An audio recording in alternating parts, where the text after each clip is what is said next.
conference will include simultaneous interpretation in English and French. Please ensure that you have selected the correct language that you will listen in, either English or French. To select the appropriate language, please locate and click on the globe icon on the bottom taskbar of this window, or more if you are on a mobile device, and select either English or French. Also, please remember that you may ask questions of the presenters in this session by using the Q&A tab at any time. I would now like to introduce Joe Glauber, a Senior Research Fellow at the International Food Policy Institute, who will moderate this session for us. Joe? Thanks a lot, Martha. Yes, my name is Joe Glauber. I'm a Senior Research Fellow at the International Food Policy Research Institute. And for many years prior to that was at the U.S. Department of Agriculture. It's great to be here. I think it's we should have a very good panel to talk this afternoon. We're going to discuss climate actions in the Asia Pacific region, as well as various carbon pricing options adopted in their individual jurisdictions, and also discuss potential border measures to prevent carbon leakage. Panelists are going to discuss what challenges and opportunities they foresee given new and evolving standards and expectations for factoring climate change into trade agreements, all the while trying to ensure food security.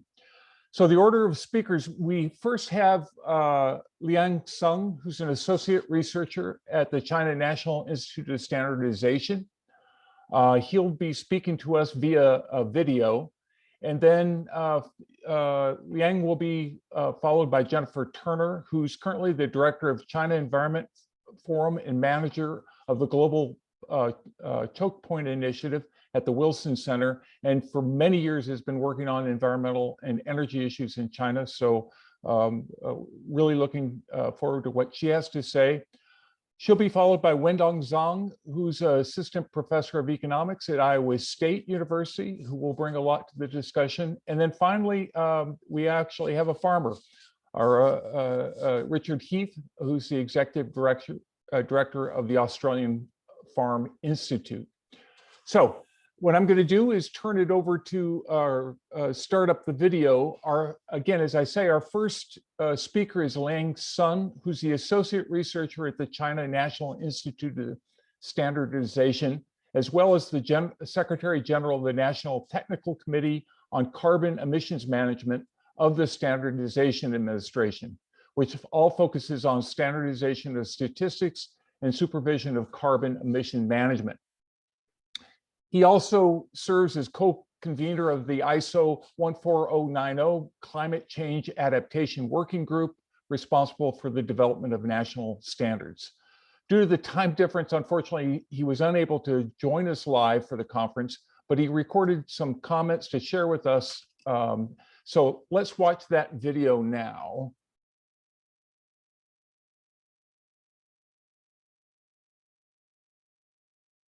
Good afternoon, everybody. I'm Sun Liang from China.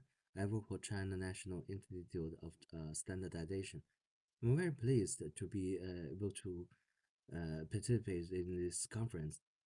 As you know, China recently had got a lot of attention after the announcement of. We're trying to get that uploaded right as we speak. Peak in 2030, and the vision of achieve carbon neutrality in 2060.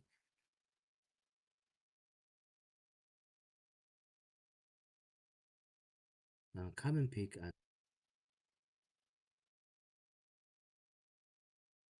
carbon neutrality are related. The sooner the carbon peak is reached, the easier it will be achieve the carbon neutrality. According to our research, China should reach its peak of carbon emission between 2025 and 2028. By 2035, the CO2 emission will be 20% decline. By 2050, it is expected to drop by 75%. And is expected to achieve carbon neutrality in 2060. This requires the huge change with our economic system and energy system, and also including change in people consumption and behaviors. This is a great opportunity for China, but it's also a great challenge. The energy structure determines that at present we are mainly based on fossil energy, but in the future we will have an energy based on new energy. By 2060, the proportion of fossil energy will be less than 20%, and 80% will be new energy. Because it is difficult for some industries such as transportation and chemical to achieve the net zero emission. The power industry is required to achieve carbon neutrality by 2045 and achieve the negative emission by 2050. Some technology for carbon removal are needed, such as carbon sink, CCS, and other technology. From energy perspective, hydrogen energy should be widely developed. Also, an improvement of intelligence of energy system, and like the smart energy is quite popular in this stage. In China, the way to achieve carbon peak and carbon neutrality in agriculture area may include the three aspects: reducing density, increasing carbon fixation, and renewable energy. One is to improve production and efficiency and reduce the emission intensity per unit of output or products, such as the use of intermittent rice irrigation to control methane, improve fertilizer efficiency and reduce the NOx emission, improve the animal health and feed digestibility, control intestinal methane, increase the utilization and the efficiency of livestock waste, reduce the methane NOx emission, and reduce agricultural greenhouse gas emission intensity. The second, to improve the soil quality and increase the capacity of farmland and grassland to sequester carbon and increase zinc, including conservation, tillage, returning the straw to the field, application the organic fertilizer, artificial grass planting, and bans the forage and livestock, etc. By improving the organic matter of farmland and grassland, it can increase the ability of greenhouse gas absorption and carbon dioxide fixation, and transfer farmland from the carbon source to carbon sink. The third is to promote the replacement of renewable energy and deduct carbon emission from production and living energy. Biomass such as straw, livestock can produce the renewable energy such as bio-natural gas, bio-liquid fuel, and combustion power generation, which can offset the emission of fossil energy used in production and life, and help carbon peak and carbon net neutrality. Standard, as you know, standard and standardization are quite important in the process of achieving carbon peak and carbon neutrality in the future. In the past 50 years, standards have played a significant role in energy conservation and carbon emission reduction. There is the complete standard system already in China. The role of energy efficiency standard is very important. China is building the carbon emission trading system based on zero national standards. Except for the alternative energy sources, energy conservation is a very important way for China to achieve its carbon peak and carbon neutrality goals.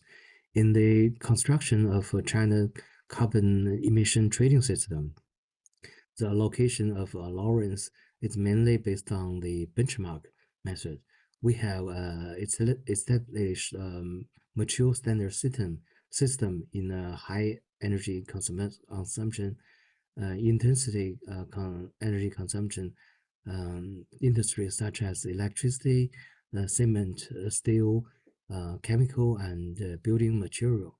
But the standard for some new breaking through technology are still blank, such as the energy storage and CCUS. We are putting more resources on this right now.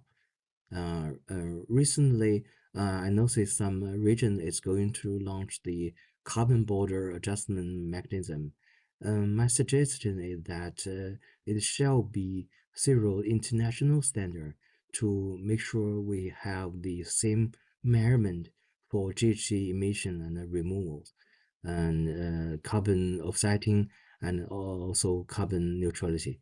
And of course, also including the database used for life cycle assessment for GHG. Otherwise, there will be a huge gap between different countries and regions. It will be bad for food security. That's all my opinion. Thank you again for your attention.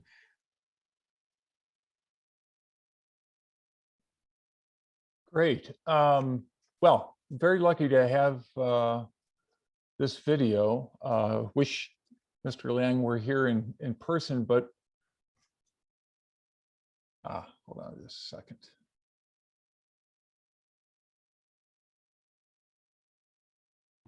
Okay, sorry. Very lucky that Mr. Liang was here, at least in video. And I think some of these themes are going to permeate through the rest of our, or percolate through the rest of our presentations here. But this whole issue of standardization and the importance of developing standards that are internationally recognized, I think is quite important.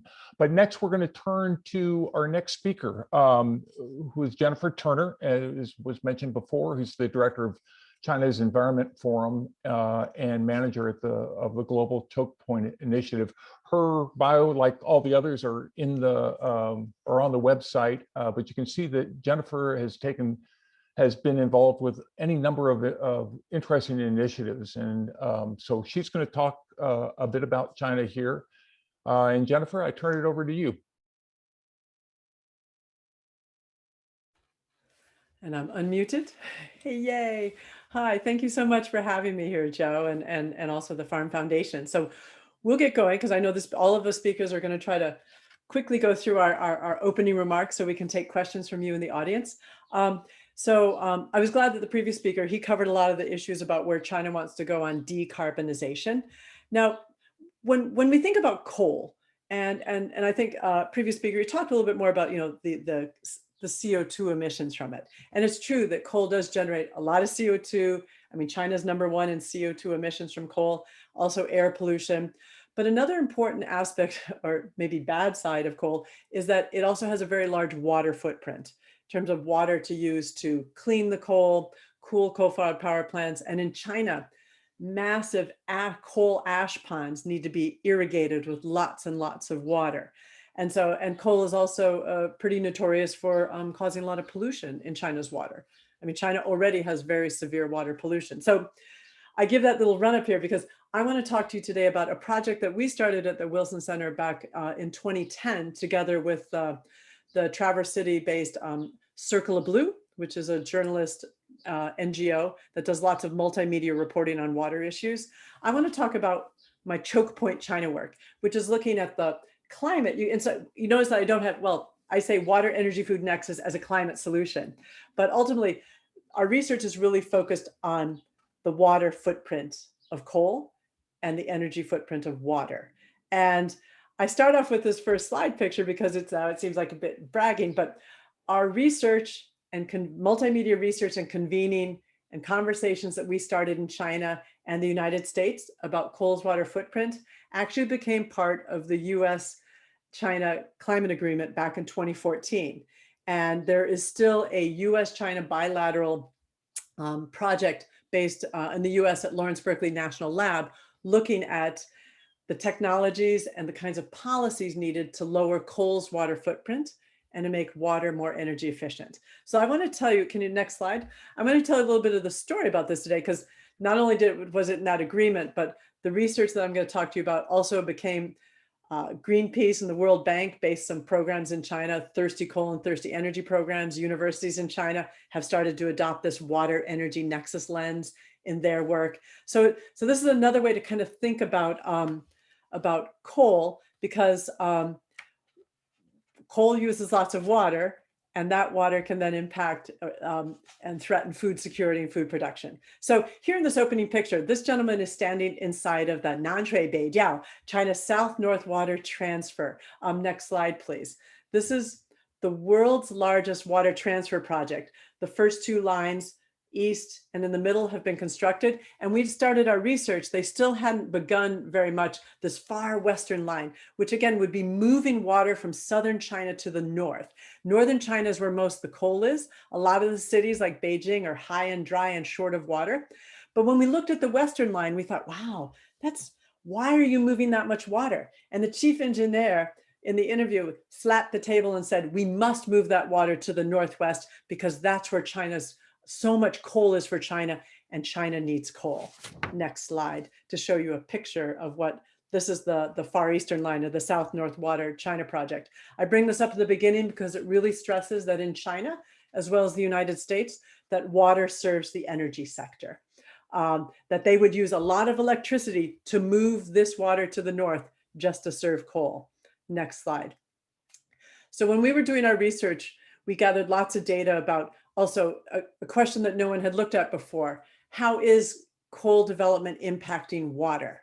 And we found out, and I'm just giving you the quick overview, that of all the water used in China, 20% of it was going to the coal sector.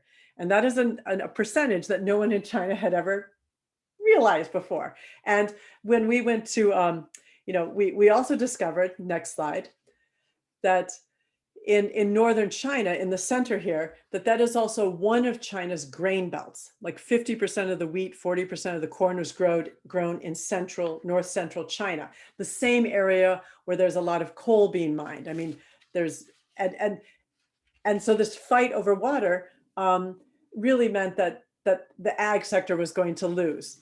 And so that's why when we went to talk to the Ministry of Water Resources about this challenge, first of all, Ministry of Water Resources wasn't aware that coal sector was using so much water.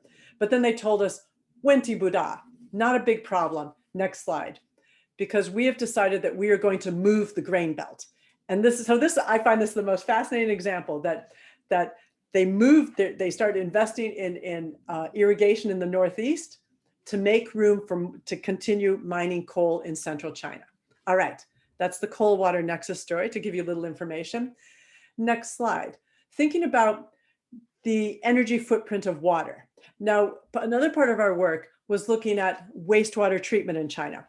And I don't know if you know this, but wastewater treatment accounts for 10% of global methane emissions, which is also a greenhouse gas. Warms things up a lot faster, even if it's for a shorter period of time.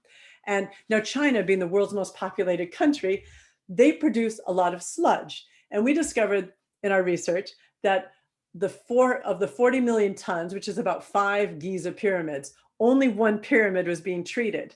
This was because it takes a lot of energy, electricity, to help treat and to dry the sludge. So next slide.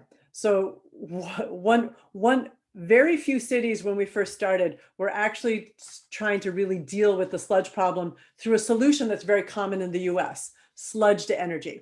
So I became kind of a sludge to energy matchmaker. The EPA, I worked with the EPA to help them find experts in China on how methane capture at wastewater treatment plants was a great solution. Next slide. I like making sure that people understand what sludge methane conversion is. It's using anaerobic digestion. And you could think of that as being like a big pot of poop soup, that you're going to heat it up, the methane gets released, and then the wastewater treatment plant uses that methane to power turbines to cover the costs of running the plant. In cities around the world, be it US or China, wastewater treatment plants can use up to be 30% of a city's energy budget. And when that's in China, And that's from coal. That also means that that is going to cost, that's going to give you a big carbon footprint. So it's a sector a lot of people don't think about. Now, I've brought quite a few study tours of Chinese wastewater, green finance experts to the US. And I often take them, next slide, to LA. Why do I take them to Los Angeles? Well, it appears that regardless if you're a star or a Venice Beach muscle man or Mickey Mouse, that when you flush your waste, it all gets kind of piped down, next slide, to a sludge to energy plant, the Carlson plant in south of LA, which I also take. I don't take them to Mickey Mouse Land, to Disneyland. I take them to this plant. This is an amazing plant that they have an anaerobic digestion. They have, I think they have 3 anaerobic digesters. They're expanding it now.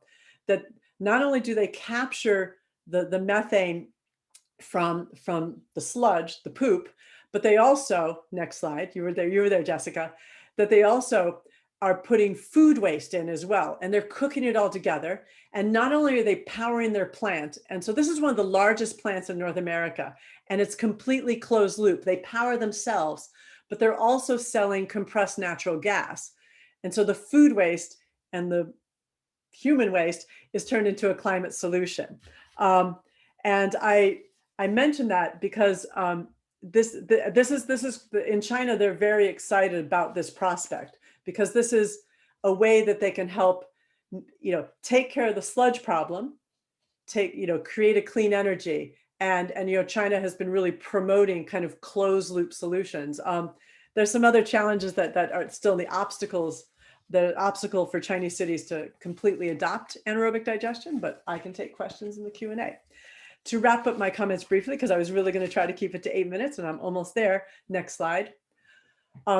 I just wanted to point out that the choke point China work that we did, while it's mainly been focused domestically, we're in the process of starting to do more examination of China's overseas investments and looking at the water footprint of those. For example, China is the top investor in coal-fired power plants construction in China, around the world, along the Belt and Road Initiative.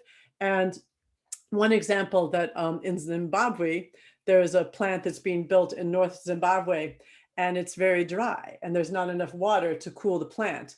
So Sinohydro is conveniently also going to be building a water transfer project to move water up to the coal-fired power plant. Notably, the water will be taken from a transboundary lake. So there's lots of question marks that arise in the environmental footprint of this coal construction in Zimbabwe. That's but one example, but I just think it's a way for us to kind of think about, to start another part of our conversation today on climate actions in China and Asia, that I want you to also remember water and what that means for food. All right, I'm done there, Joe. Great, Jennifer. Oh, and please feel free to join my mailing list. Just a little plug there for being part of my mafia. Thank you. Well, thanks so much. We're going to move now to the next speaker, who is Dr. Wendong Zhang, who's, again, as mentioned before, is assistant professor at the Department of Economics at Iowa State University. Wendong has done a lot of work on U.S. agriculture. He's co-founded the Iowa State China Ag Center there, and has written extensively on trade issues. Wendong, I'm going to turn it over to you. Great. Thank you, Joe. Good afternoon, everyone, and thank you very much for the invitation. I'm going to share a little bit more about China as well, but it's from a different, probably a little broader perspective, especially in the interplay between climate policies and its global implications for agriculture and especially trade. So next slide, please. So I first want to share some of the important news that is coming out just from China just last year. One of the things that is a center to this forum is that China pledges to become carbon neutral by 2060 and probably has peak carbon emissions by 2030, as the first panelist talked about. But at the same time that we are seeing China want to emphasize, they want to rely on the domestic economy more, especially with somewhat deteriorating relation with the US and especially the disruption to the global supply chain. At the same time, I want to point to the huge investment that is related to climate and also agricultural production, that when you are thinking about the climate and agricultural policy implications, we cannot ignore the significant science and R&D investment, for example, in key issues such as genome editing, that we are seeing a lot more efforts in China, both for crops and animals, to build the climate-resistant crop and crop varieties, and which is also hugely important as China thinking about how to combat with zoonotic disease related to African swine fever and things along those lines as well. Next slide, please.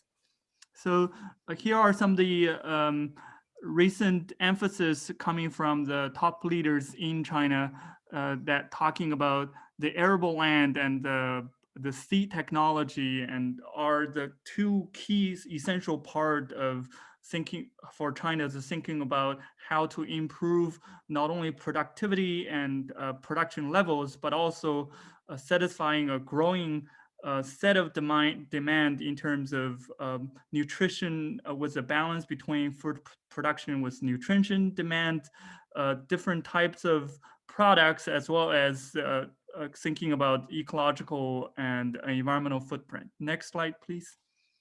So I want to share four thoughts related to this interplay between climate and agriculture and trade. First, I want to mention that now China is so big that China's domestic policy and market changes naturally have global implications, especially for trade when we are talking about agriculture. I want to highlight one example. This is the hog inventory numbers in China, which was devastated by the August 2018 African swine fever. And as part of their rebuilding efforts, and this rebuilding efforts has caused significant demand for feed grains, but the gap created through the African swine fever also caused a tremendous demand for U.S. meat products as well. So that has direct implication for how U.S. is selling, how much and what type of the products we're selling globally. And on the right, it shows you the picture of how the rebuilding looks like, where this is not the high-rise buildings for people. This is actually the high-rise buildings for hogs. And this has huge implications as China try to balance the limitations of the arable land, as well as they want to maintain better controls enabled with more artificial intelligence and sensors in these production process. So I think that this is somewhat from the production standpoint, this may come with a blessing in disguise in terms of future production capacity and efficiency and biosecurity in China, but it also has huge implications for environmental and climate emissions as well. So next slide, please. So one of the other things I want to mention is that through this carbon neutrality policies, there could induce or accelerate or resume some of the policy change even in the ag space. Similar to the first panelist that talked about, a lot of the investment by China is on renewable energy. And we're watching ethanol production very closely because China announced that they had a 2017 E10 ethanol mandate, which requires the blending with 10% ethanol with all the conventional gasoline cars, but suspended the policy in 2020. And I think as part of this push for renewable energy, this could be restarted and has good implications for increased exports for corn and ethanol from the US and other countries as well. And on the right, you can see there are more innovative type of the innovations coming out, such as the photovoltaic agriculture as well. Next slide, please. So I do want to caution that when you are thinking about the environmental policies, there are good and bad in China. One of the things on the right I want to caution you is that after the African swine fever, many people will question what is causing the shortage in pork and proteins, and many people wrongly blamed the environmental regulations beforehand that restricted hog production from 2014 to 2017, and which caused a lot of the uncertainty, because that's suddenly within a decade we changed from nearly no environmental regulations to really strict environmental regulations, and to now restricting and relaxing the environmental regulations. So on the left, it shows you that there are persistent commitment from the top leadership. This is one of the statue that marks President Xi Jinping's words, that which is literally saying green mountains and clean waters are equivalent to mountains of gold and silvers. And I'm highlighting that Shenzhen, as one of the major cities, actually have implemented this, that what the economists taught, the non-market evaluations are trying to quantify the value of ecosystem services into GDP. So the last, next slide, please. So the last note I want to make is that when you are thinking about how China will going to achieve this goal, I want to remind you that China is a country of rapid change. So there is already a significant nationwide certification traceability system for a lot of the products and agricultural products within China. I think this, thinking broadly, I think there will be more innovative solutions along those lines. There's crop insurance now, not present 20 years ago. There's a lot more agricultural drones doing custom pesticide applications. Even in my hometown area, my uncle has switched crop production because from the wheat production to vegetables in greenhouses as well. So I want to end here, and last slide. And I want to call your attention to, we at ISU, we're doing a lot of work related to China agricultural production and policies. So this is a China Ag Center as part of CARD. Thank you very much for your attention. Well, thanks very much. Well, very interesting, and gives us a good background and a broader view on just the direction China agriculture has been going, which has been a fascinating one. It obviously has a lot of ramifications for the US on the trade side, but hopefully we'll also be able to delve into a little bit of what ramifications it may be on climate, or at least climate measures and other sorts of things as we get into the discussion. So let me turn now to our last speaker, and that's Richard Heath, who again is the Executive Director of the Australian Farm Institute. Again, his bio is in the back, so I'm just going to turn it to him. Richard, go ahead. Thanks, Joe, and thanks to the Farm Foundation and the Canadian Agri-Food Policy Institute for the opportunity to talk today. Just very briefly, a little bit about the Australian Farm Institute. We're an independent agricultural policy research organisation. We have a really broad scope. You can see some of our outputs along the bottom of the screen there. We publish a farm policy journal.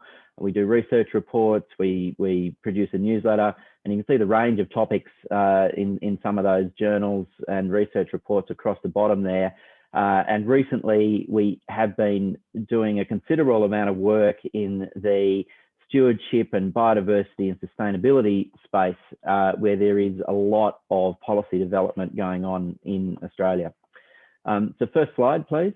So the first thing I'll highlight in relation to trade and climate change is that Australian agriculture is trade dependent, heavily trade dependent. Around 70% of the value of agricultural production in Australia is exported each year.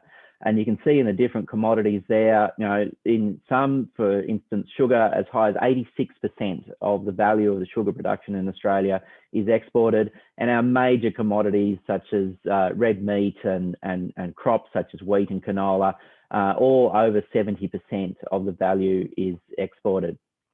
Next slide. And the destinations of those exports, you will see that Asia, and in particular China, have becoming increasingly, in fact, critically important in terms of those export destinations. So you can see now that recently nearly $50 billion of the value of Australian agriculture is being exported, with China as the biggest export destination. So we are heavily export dependent. What are the implications for climate change on those exports? Next slide. So firstly, the first thing to consider is just the impact of climate change on our production and our ability to continue to supply those export markets and maintain that agricultural economy. Australia is already a very climate impacted country. We're one of the driest, well, we are the driest continent on Earth behind Antarctica, and we have a highly variable climate.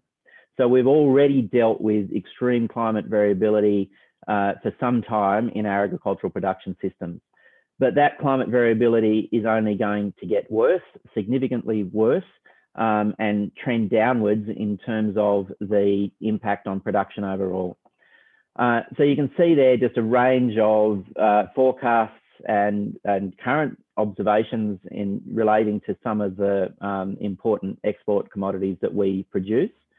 And for instance, the wheat statistic there about the decline in wheat yields, that's actually a study that's been done looking at if wheat yields, wheat varieties from 1990 had been continued to be grown under the same techniques as they were then, the yield would have actually declined 27% by now due to climate change.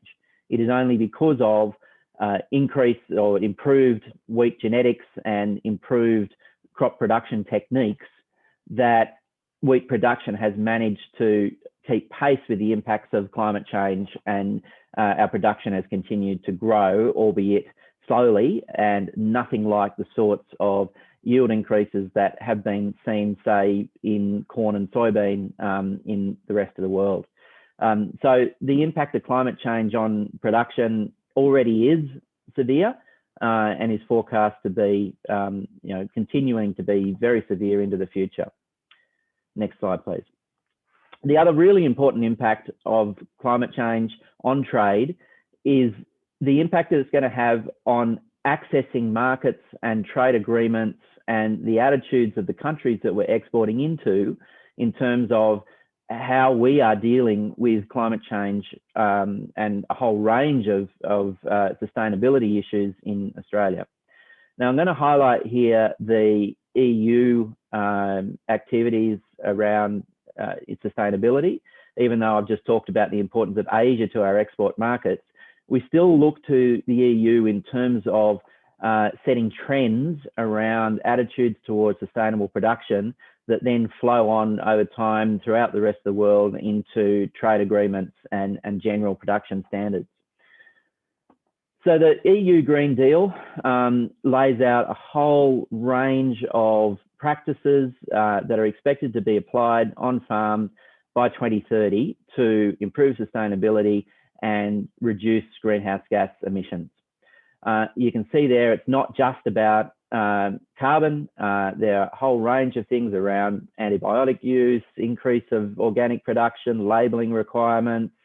And the important thing from an export point of view is that there is an expectation that any country that is exporting into Europe will have to comply to those same standards to be able to access those markets. So that's a really significant issue for Australia. And one of the most significant issues is our ability to demonstrate that, to actually have evidence that we are addressing those sustainability issues that the EU in particular is becoming increasingly concerned about. And one of the main ones being, although it's not listed there, the cross-border carbon tariff, which will essentially price the carbon that has been consumed in the production of agricultural goods as it enters into those markets. Next slide, please. So what are we doing about it in Australia? What are we doing about the climate impact on production and those trade issues? So this is just a particular example of how we are addressing the climate impact on production from a research and development point of view. Agricultural Innovation Australia is a new company that has just been established that is going to be tasked with doing research into really big cross-sectoral issues of national importance. At the moment, our agricultural R&D system is based on commodities. So we have a levy-based research and development system where there are compulsory levies matched by government funds. It's a really significant total pool of funding. It's around $600 million Australian dollars a year that goes into agricultural R&D through that levy network.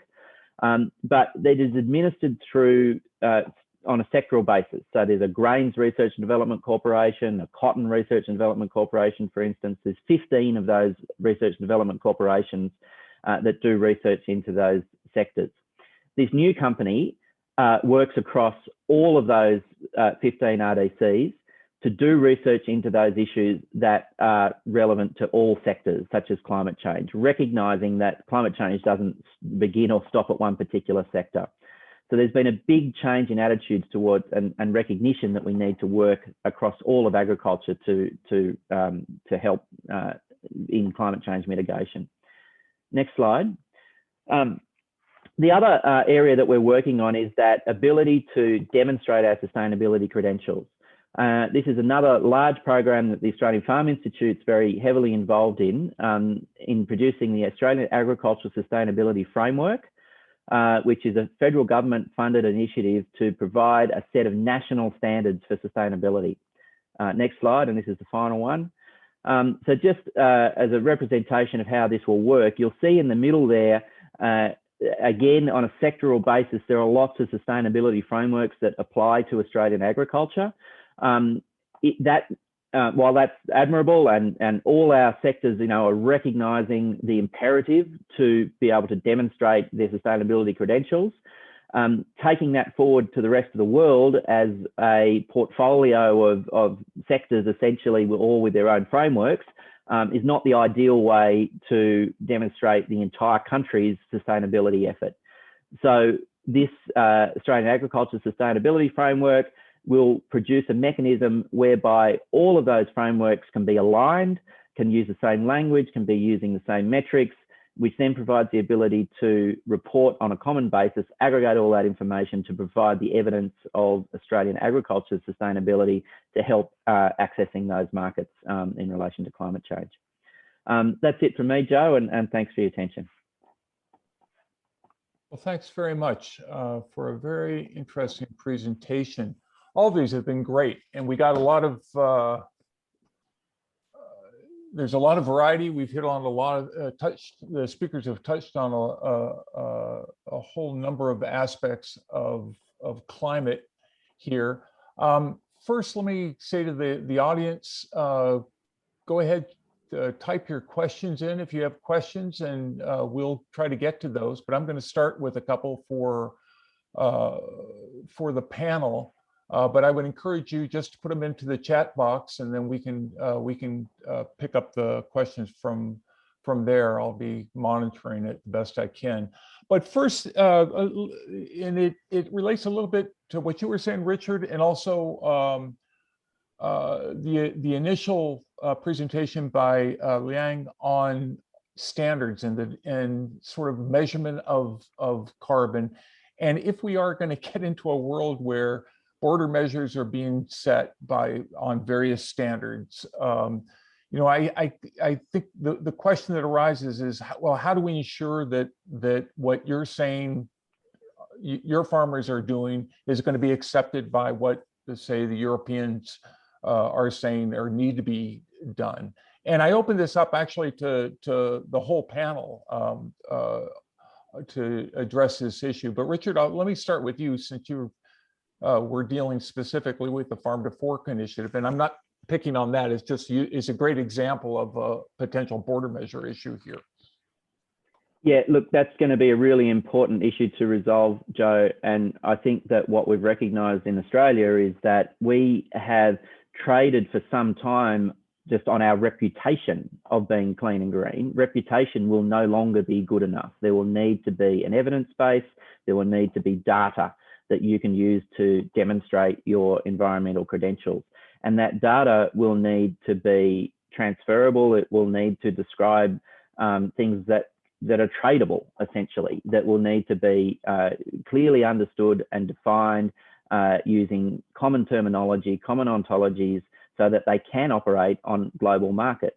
Now, that, you know, sounds relatively easy. It's actually really difficult at the moment to get agreement on what metrics we're going to use, how we define acceptable methodologies around increasing, storing soil carbon, given that there are so many approaches to this around the world, depending on the farming system that you're talking about, depending on the methods that you might use.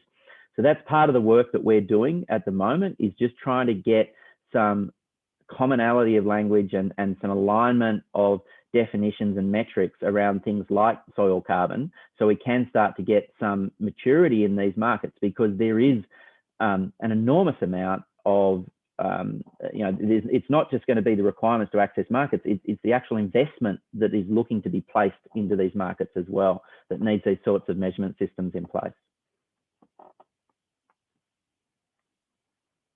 Great. No, that's perfect. And I think that sums up a lot of the issues.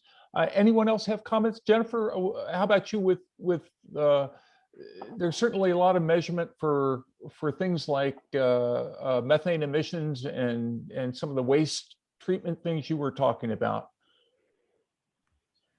I'm not too sure about, I mean, because that's not really being traded, but when Richard was talking just now, it made me think a little bit about how with the farm to fork standards in the EU, I think as part of that, they've also been looking. I had a meeting a while back called Deforestation in the Time of COVID, where I had some European and US folks talking about Brazil, because there's ag exports out of Brazil, and China is also a big player here, that the beef, the soy, leather, that all of those exports are exacerbating deforestation in Brazil. And what I was really struck with, and I actually have a question for Richard, but how in the US and Europe, our legislators are talking to each other, because the US is actually planning, you know, I don't know how far along it is, but they talked about how Representative Blumenauer's office and others were talking about how they also want to be like Europe and set a standard to make sure that these ag commodities are not leading to deforestation. I'm actually planning another meeting to get some Chinese speakers to come and talk about where they may be on this. I mean, I think what's striking now that I hear that Australia is doing this, that now you'll have US, EU, Australia, and that has to put some pressure on China, wouldn't you think, Richard? And you know, is this, yeah, I'm just kind of curious that if you kind of see that, because have you heard much coming from China about their sense of these kinds of standards, or they don't want them, do you think? So, I mean, the China implication for what we're doing is just the anticipation that the requirement to be carbon neutral will be part of the ability to access Chinese markets in the future. I guess that's what we're concentrating on really at the moment in terms of why we're putting these things in place. And, you know, it's just going to be the price of access to any market, really, I think, into the future. Yeah, I think that's right. I think this just gets bid into the price. I mean, the real issue, I guess, is that I think people will look at this, and maybe some will look at things as protectionist measures, and, you know, are these things scientifically justifiable, what people are putting up? I mean, these are standard sort of trade issues, I guess, in one sense, but I think what the world's going to have to come to terms with is kind of coming up with standards on these things and try to get acceptable standards, because following up on what Jennifer says, I think there's a lot of countries that certainly share common goals in terms of trying to reduce carbon and that sort of thing. Joe, if I could just make a point, the really difficult part, and I'm quite glad this is not part of the scope of our work, is the targets associated with standards. So, you know, we're setting the indicators, the metrics that you'll use to demonstrate your performance against an indicator. And then the final bit of that puzzle is, all right, what's the target? What are we aiming at for improvement? We believe that should be an industry-facing activity. And so we'll put the framework in place that can describe all of that using common language.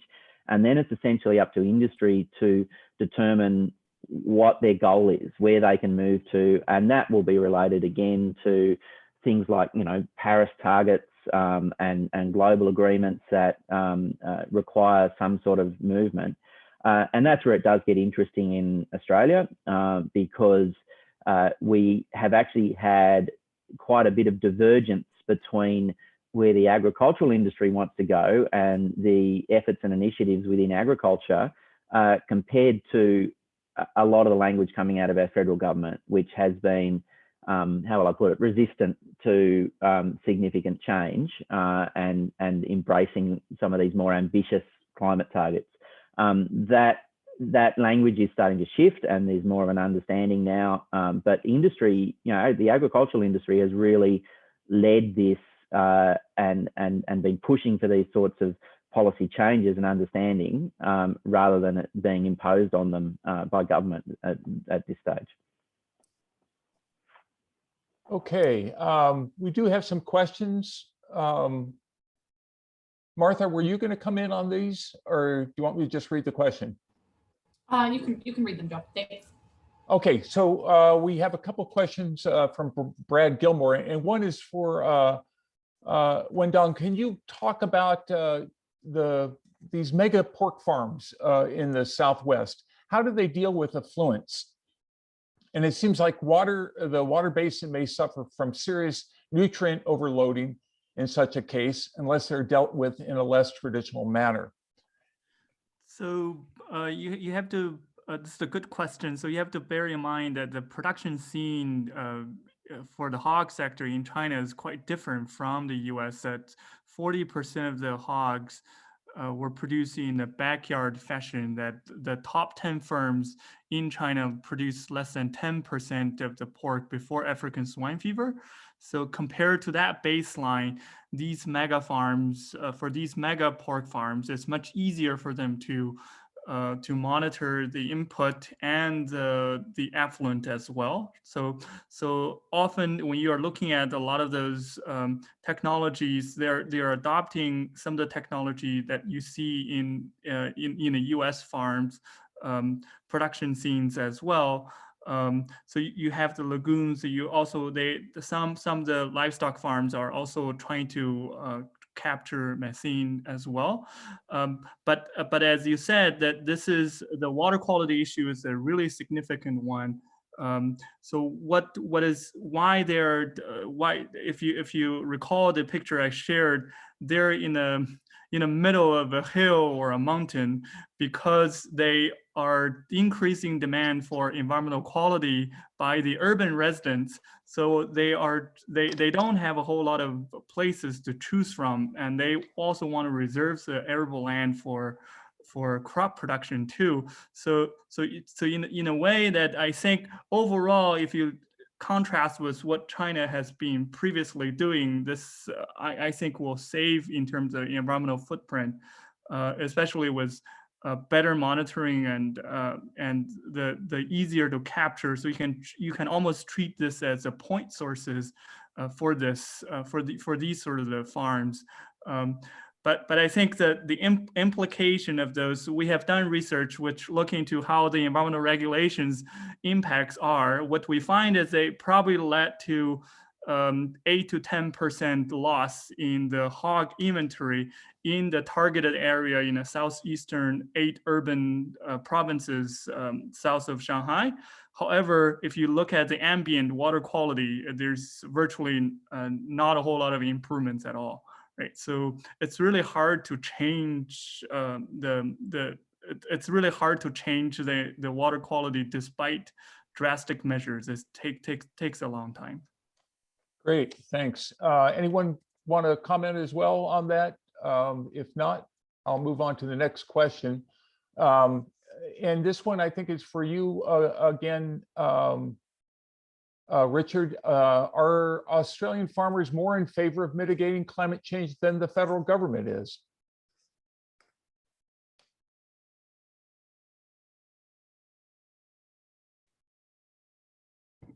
And I don't blame you for not wanting to answer that one. No. You're muted. Yeah, you mute, I think. Yeah, no. So I'm not going to pretend to speak for all Australian farmers, because there's obviously a range of views. But the industry organisations, if you know, as an indicator in terms of the Australian farmers' attitude, every industry now has quite ambitious targets for greenhouse gas emission and other sustainability issues. Now, our red meat industry, for instance, and as you'd all be aware, red meat and meat production is a particular target for greenhouse gas emissions around the world. I think 4 years ago now, they came out with extremely ambitious target to be carbon neutral, to be a carbon neutral industry by 2030. And to be honest, they didn't really know how that was going to happen. It was a real moonshot. They just said, we just know that we have to do this if we're going to continue to be relevant and maintain our premium position in the market. So they set that target and said, we'll find the R&D to do it. And that's sort of been, those sorts of ambitious targets now have been set by virtually every ag sector in Australia, well ahead of the federal government, which is at this stage does still not have a firm target for emissions reduction by 2050. Great, thanks. So let me move on to another one, and that's the question says, a panelist spoke to China's domestic policies having a global impact, but those domestic policies do not appear to have the same ambition as the EU's farm to fork strategy. How can countries in the Asia Pacific work together to manage the pressure that could come if China adopted an approach? So I can talk a little bit, and maybe Jennifer can weigh in. I think first that yes, China probably doesn't have a farm to fork strategy as the EU now. You need to understand that China also want to balance the livelihood for 270 million farmers as well. But at the same time, I think that China does make significant commitment and efforts in climate change, especially in afforestation arena. So there's a lot of land use change policies that has been restoring pastures and forestry that has been converted into urban development or cropland in previous decades. So there are significant progress in those. I think there are a lot of things moving, and I think that the target sort of came as the target for 2030 carbon peak emissions came as a surprise and ambitious target for many Chinese people as well. So there are time to figure out what exactly they need to do for each province and sectors. I think we'll see more specific strategies along those lines. Yeah, I mean, but also, John, you know that Wendong, that obviously with Xi Jinping saying that we're going to reach carbon neutrality, that we're hearing lots of rhetoric that, of course, agriculture is going to contribute to carbon neutrality. And I think that, I mean, I see that there'll be more action on the energy space and power sector, industry, buildings. A lot has been going on for many years on like energy efficient buildings, promoting transparency there. I think that with China, big challenge would be, again, all the, a lot of small farms, difficult to have transparency and concerns about the livelihood. But I like the question saying that, what happened, China's not like Las Vegas. What happens there doesn't stay there. I mean, think about when Xi Jinping announced that, he said like, yeah, 2030, we're not going to have internal combustion engine cars anymore. We're going to do electric vehicles. Boom, ripple effect globally. I have a feeling that they're not necessarily going to be the leader on this kinds of, low carbon ag the way we're seeing in Europe. And in fact, I think that, China is probably going to be looking at what the Europeans are doing, and they're probably the ones a little bit afraid about what that could mean for their ag trade as well. Just one more minor point. I do want to emphasize that if you look at the Chinese public, the commitment to climate change and the importance and among the public, it's much higher when compared to, for example, the U.S. general public. So there's not a whole lot of split opinions on whether we should do it. And that I agree with Jennifer in terms of the emphasis on renewable energy, and you both see the domestic investment in China, but also they are thinking about how globally China can make this more diversified, right? So it's great. I'm going to jump back to one of the earlier questions, and this one again is again for Richard. But does Australia have any insights to offer with regards to water and resource use and potential lines of conflict between the coal and mining sectors versus the agri-food sectors? And can these insights be extended to the challenges in China? So I have lots of insights into the problems. I don't know that I have too many answers. Water is particularly problematic in Australia. You know, as I mentioned in my talk, we're particularly dry continent. We do have a reasonable amount of irrigated agriculture, and those irrigation schemes and allocations were established during a period in the second half of the 20th century, which was abnormally wet. So, you know, for a start, that actually created some issues in terms of expectations for the amount of water that was going to be there normally, let alone with the impacts of climate change now having an impact on the total amount of water available. So we have a general problem with over allocation of water across the board. And then you start introducing issues like the competition between agriculture and other uses. And then also the recent changes to water trading legislation, which separated water from the land that it's extracted from. So water can now be traded up and down river catchments and within artesian systems.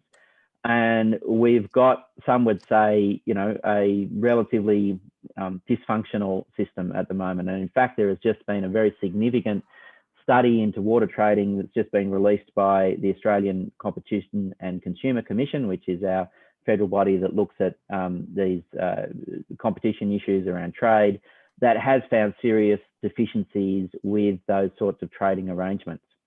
So the short answer is we do have, you know, serious competition issues between agriculture and extractive resource industries. I'm not going to pretend that they're getting close to being resolved yet, because, you know, we've just got this fundamental issue about declining water supply and how we deal with that. either of you want to jump in? Jennifer, are there any lessons from coal that you could extend here? For Australia? Well, no, I guess, well, one thing I do want to point out, just like thinking about, you know, I mean, with China's water issue, like when China because Australia, Richard, you want the Chinese to buy your ag goods, yeah, right? Because the one reason that they do that, and why because they're importing water in the process. I mean, but I should note, I don't think Wendong mentioned it, that actually though, that while China is very water short, the agricultural sector, like everywhere else, is also still very wasteful with water, and is still using a majority of the water, which is also still, you know, so it's kind of I know I sound like I'm contradicting myself, because, you know, in some battles, you know, ag lost to coal, but no, I mean, and that's, but I think that what kind of excites me about what you were talking about, Richard, with the farm to fork and how you guys are going to be working on your standards, that could cost, you know, that, because that's going to bring the cost up of your ag products, and, you know, and that, you know, that could really change the calculus for China. But I really do feel that with Australia, US, and Europe moving this direction, that it could be, it's like, yeah, you're setting the global norms, and the Chinese may have to follow eventually. So yes, look, it will bring the cost up, but what it will also do, and has been doing, is driving our research and development around becoming as efficient as we possibly can be with those limited resources. And, you know, I think we do lead the world in many areas, you know, in particular in relation to water efficiency. So our, you know, cotton production, for instance, the amount of cotton lint that we produce per megalitre of water is exceptional. And that's sort of across the board with our irrigation industries. But we have to get better. And that's sort of how we've been dealing with it, you know, up until now. And a lot of the government programs have just been trying to resolve this issue by funding more and more efficiency research and efficiency infrastructure spending, just so we can get better with that limited amount of water that we've got. But again, you know, we've got exactly the same issues as China has, because we also export a lot of coal to China. So, you know, it's either water into agriculture or water into coal, and you know, it's all going to China. Well, my Circle of Blue folks, they actually did do some choke point reporting in Australia. I'll send you the links later. Great. Well, good. It looks like we're actually getting pretty much through the questions. I do have another one for Richard, but I remind everyone we still have some time. We have about 20 minutes or so. So if you have questions, type them in on the Q&A form there, and we'll try to get to them. So I can see that we have, Richard, this is one you may have seen it, but it's, does the Australia primary ag industry have a handle on the cost of abatement? And so what's the cost per ton to make a ton reduction? Yeah, so look, there is a lot of work to do and a lot of further understanding in terms of the economics of abatement. At the moment, if you are only trying to make money by sequestering carbon, it's not economic. You know, so we've got a particularly low carbon price compared to the rest of the world. It's sort of around $13 or $14 a ton. Various estimations that have been done in some of our cropping industries, for instance, in terms of the cost of additional nutrients that would be required to sequester a ton of carbon in the, you know, the nutrients that you need to go to produce the organic matter that then ends up sequestering carbon, is around $90 a ton. So, you know, it's not economic if you're only thinking of that. But what's got to be considered is that those nutrients are actually going into the crop production, which you're selling as well. So it's that sort of, you know, is the opportunities that you might be getting from sequestering carbon additionally to your crop production worth it? And that's where, to be honest, the markets, the methodologies are just not mature enough yet to get that widespread commercial understanding and adoption. But, you know, there's a lot of effort going into it at the moment. All our RDCs that I talked about, they've all got significant research efforts to understand the baselines that we have, because, you know, until you understand what our position is now and what we could possibly improve to, that understanding of the economics around abatement is difficult.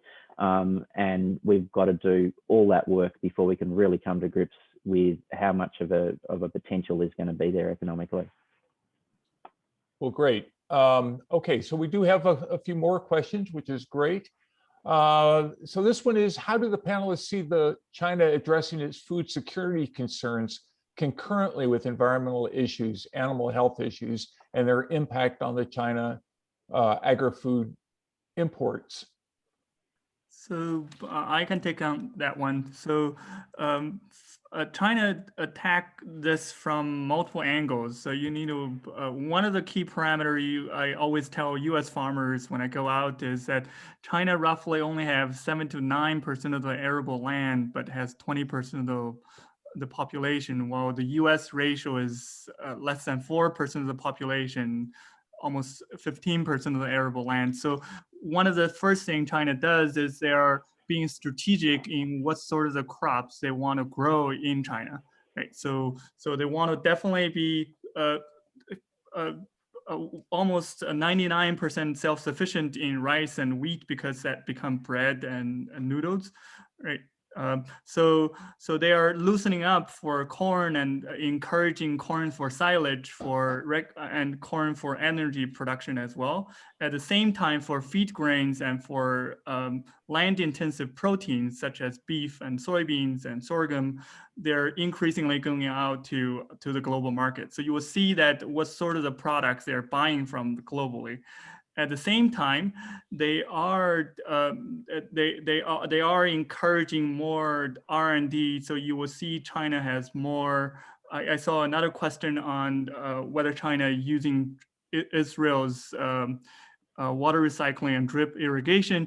If you recall my presentation, my hometown area, they are actually they were able to convert to vegetable greenhouse production is precisely because that my home province, Shandong province, went to Israel and learned about the drip technology, because my hometown area is has significant shortage in natural precipitation, but also has an overdrafting problem for groundwater as well.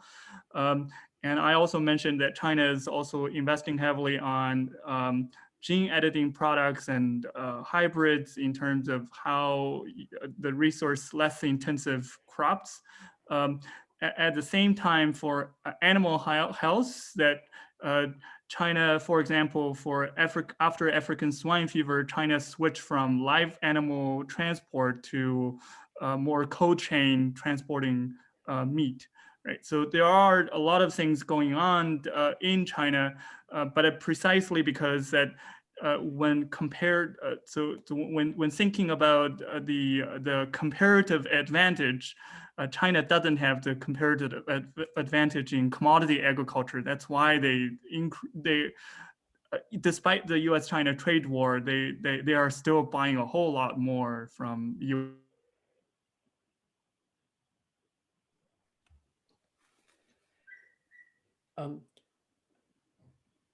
I think he was trying to say that they're still buying some grains from the U.S., but China has really diverse. Is everyone? Yeah, frozen? you're on. I can hear Okay, you. good. I just want to make sure, because it looked like you all look really quiet. I'm like, am I frozen too? Hopefully Wendong will sign back in. One thing I wanted to add that when he mentioned about other kinds of imports that's big, like just today I was giving a talk about how did you guys know that Peru is like the major supplier of fish meal, which again, this is for China's aquaculture sector. And I mean, Latin America, I think in general, has become a really big supplier for animal food grains and products as well. Because I think really ramping up the meat production. And one thing, when he signs back on, I was, keep in mind that like with water in the ag sector, I mentioned, of course, they use a lot, and still not seeing the price of water raising enough for farmers. And some of that is just a little bit historical, I'm sure. I mean, I see Richard's nodding too. You guys have problems charging your farmers more for water there as well? Yeah. And so, but I mean, common problem. But yeah, it's everywhere. But when you look at the numbers that Wendong mentioned, it's like, this is a crazy ratio, right? 20% of the population on 7% of arable land. And also noting too, that while China is water scarce, they're even more water scarce because of the amount of polluted water. I mean, still today, that we estimate that about 30% of China's surface water is so polluted it shouldn't come in contact with humans. So just throwing that one on the fire to discuss as well. Okay, I'll mute myself and you can sally forth with more questions, Joe. Yeah, okay. Well, we'll move on, and hopefully Wendong will be able to. Yeah, Wendong's back.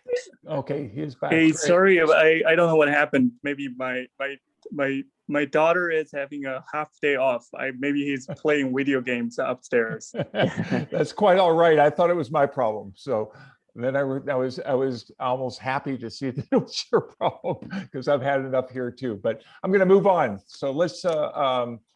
Here's a question that's this one's for Richard, it looks like. And so it's Canadian farmers also depend on exports, but many complain that Canada's carbon tax and potentially other climate change mitigation efforts will make them uncompetitive. And this is a pretty common lament you hear from farmers in the US as well. Aren't Australia farmers worried about the mitigation efforts making them uncompetitive because they are price takers in world markets? Sure. So look, there's a few elements to this question, and I'll start with the productivity implications. I'm yet to see a methodology that mitigates greenhouse gas emissions from agriculture that doesn't have productivity benefits. Losing carbon from a production system is waste. You know, if you're losing it from the soil, if you're losing methane from cattle, that's waste out of the system. If you can introduce different methods which retain that carbon, you increase your efficiency. So, for example, with some of the seaweed trials that are being done, that are being done as feed additives into beef and dairy cattle in Australia, that is reducing enteric fermentation by something like 80%, which is incredible. It's increasing feed efficiency by 10 to 15%. So there's a productivity benefit from doing that. If you are retaining and building carbon in soils, in cropping systems, you are increasing the water holding capacity, you're increasing soil health, you're increasing nutrient cycling, all things which have productivity benefits. Greenhouse gas emission mitigation doesn't have a negative productivity impact on agricultural production. The second point is in terms of, but there is a cost. So it's about balancing the cost, right? And it's about whether that productivity benefit is more than the cost in the practice change. The other thing in terms of then how that competes against other countries, which on world markets, I guess the approach that we're taking in Australia is that, as I mentioned before, we've always traded on our ability or our reputation as being clean and green to access premium markets. We want to continue to do that, so we are price makers, not price takers. And the only way that we are going to be able to do that is through these sorts of measures. If we want to continue to access those premium markets, to have the ability to set the price a little bit rather than just being the lowest cost producer taking the lowest price, we will have to find ways of mitigating greenhouse gas emissions in a way that produces productivity benefits for an economic advantage. And I think that's possible. I really do. And that's the pathway that we're taking. Well, we have a little over 10 minutes and we have a few more questions. So let me get to them. This one is, what are the views of the panel on likely enforcement, encouragement of carbon incentives, the penalties, supply chain requirements, standards, et cetera, for carbon market sales in agriculture in Australia and China? Look, I'll start on that again. So with our current government, there's no chance that anything will be enforced. That's just not their political persuasion. Change of government, who knows? But at the moment, anything that's going to happen is going to be voluntary.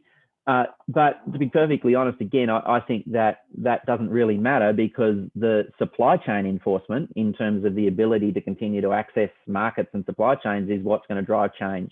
And that's already happening. That is a requirement of so many supply chains now. So, in many aspects, government policy is irrelevant in this going forward. I want to chime in a little bit that one of the things to think about is that in China's food industry supply chain within China, there are a lot more traceability initiatives that some of the customers were able to scan some products, especially dairy products, to see where and how these are produced. And I think that there will be more supply chain efforts internationally building on in the coming years. And one of the potential, I think many of the panelists talk about the need for a global standard. So I don't know whether how quickly those will be materialized, but even bilateral standards and agreements, as if you think about the U.S.-China phase 1 trade agreements, there are provisions talking about that for some of the meat products and dairy products, as long as USDA gave appropriate certificates, then China will recognize those. I think there will be, this will be pending on international negotiation, but I think that there will be some patchwork solutions along those lines as well. And I'll jump in. I think that I like your point that Wendong, that the idea that there is some traceability in products. A lot of that is for food safety concerns. And I think to give an example about how maybe difficult it might be to do carbon footprint issues, think about China's they've officially launched their national emissions trading system, right? So this is meant to encourage cities and industries to gradually decrease their CO2 emissions from coal. And right now, it's only focused on the power sector. So it's and even the trading, it's not a smooth system yet. And I think that it's hard to launch something this big in any country. And again, China is still always doing that balance about economy, environment, but they are committed to the environment. I mean, I think that you hear the slogan about eco-civilization. It's more than just a slogan, because we really do see China weaving environment in. But I think that the scale of what like the carbon price and the carbon regulations on the ag sector, it's going to take a while, I think. I mean, and even I think there's some hesitancy, even in China about feeling like that their imports may be constrained by like whether or not it's causing deforestation, because Chinese standard in general in their investment and trade is like, well, we just obey the host country's rules. So just that, not trying to be a little downer thing here, but just a little injecting some of the harsh reality. Okay, so I got, we're rapidly coming up on our time, but I do have one question here. And this is, are major food importers in the Asia Pacific region concerned about scarcity issues? So it's a similar question to one of the ones we had before, but especially if climate change, regulatory policies, et cetera, demand from other major importers things that increase the price for food. And how is, again, this is similar to one of the ones earlier, but how's Australia managing its relationship, for example, with its other food importers? Sure. So look, it works both for and against us. Certainly some of our relationships with particularly some of our beef trade and our live export trade have been impacted by some of the countries that we export to having targets to increase their production to make sure that they do have food sovereignty, that they can produce more of what they need within their own country. Realistically, the ability to do that, when you look at the population increase and living standards increase and what that means for food consumption throughout Asia, there is always going to be a reliance on imports from other parts of the world. So from the Australian perspective, that's sort of what we look at in terms of the long-term viability of our agricultural exports. What's been interesting recently from the Australian context for our food imports, because although we do export 70% of the value of our food production, as I talked about, we still import food as well, because we work in a global economy now, like most countries. We export what we're efficient at making, and we import what we're not efficient in making. And when you have a global supply chain crisis, as we've just experienced with COVID, and suddenly some of those supply chains that we've been dependent on for imports are disrupted, and things like rice, for instance, end up being short in Australia, because our rice industry has essentially all been transferred into almond production, because we're very good at producing almonds and we export those around the world. We're not as efficient at rice. It suddenly becomes an issue that people essentially weren't aware of in terms of the way that the food system works, and there's then a lot of public calls for food sovereignty. And I use that word as opposed to food security because we're a very food secure nation. We're never going to run out of food. We always have plenty of productive capacity.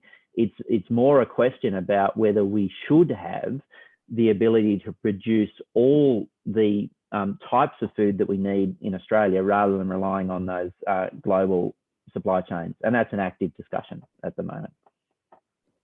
Okay, great. I have one last question, and that's kind of on the flip side. And that is, we hear a lot about climate smart policies that countries are considering. In the US, of course, there's been a lot of discussions in the, particularly with the new administration of making carbon payments and those sorts of things. How do your producers view those sorts of payments? Do they view them as potentially distortionary? Do they are people thinking of them in those terms, or is this just sort of seen as? I mean, it seems to me that just like border measures, maybe some guys for protectionism, so too do payments that are set up that way to encourage one thing may in fact encourage production or encourage other things. So look, in Australia, New Zealand is the only country that has lower levels of government support than we do. Yeah. We have always dealt with distortionary policies in other countries in terms of market influence. It's something that we're quite attuned to and we deal with, and quite potentially, you know, some of the new administration measures may create some of those distortions. But on the whole, I would say that there's I guess those new measures that have been quite welcome in terms of shifting the attitudes of our federal government in terms of pressure to change. Whereas, you know, with the previous administration, there was, I guess, an ally in resistance to policy dealing with climate change. That's definitely now not the case, and that has sped up and changed some of the language around the need for change here in Australia. Yeah, good. Okay, let me just close out. Anyone like to make any additional comment on what they've heard today, or can just go around the table?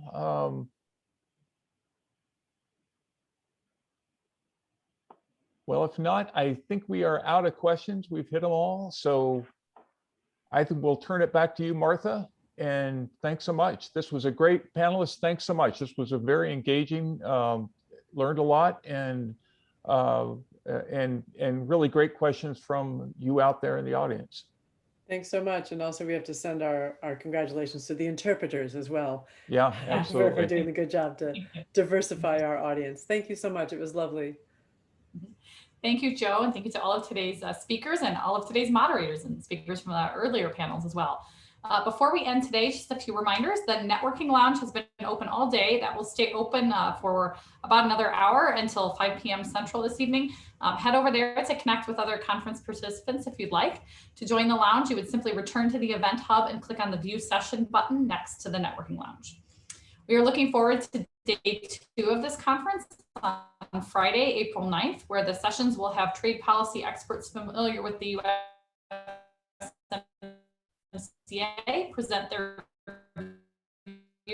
views on how climate change policies in the US, Canada, and Mexico is playing part in addressing climate. The conference will close with a discussion bringing trade policy, climate, and measurement together, where panelists will highlight some of the current challenges and opportunities with measurement. So that concludes today's program. We look forward to seeing you on Friday at 10 a.m. Central time for the start of day 2 of our Trade and Climate Change Conference. Thank you.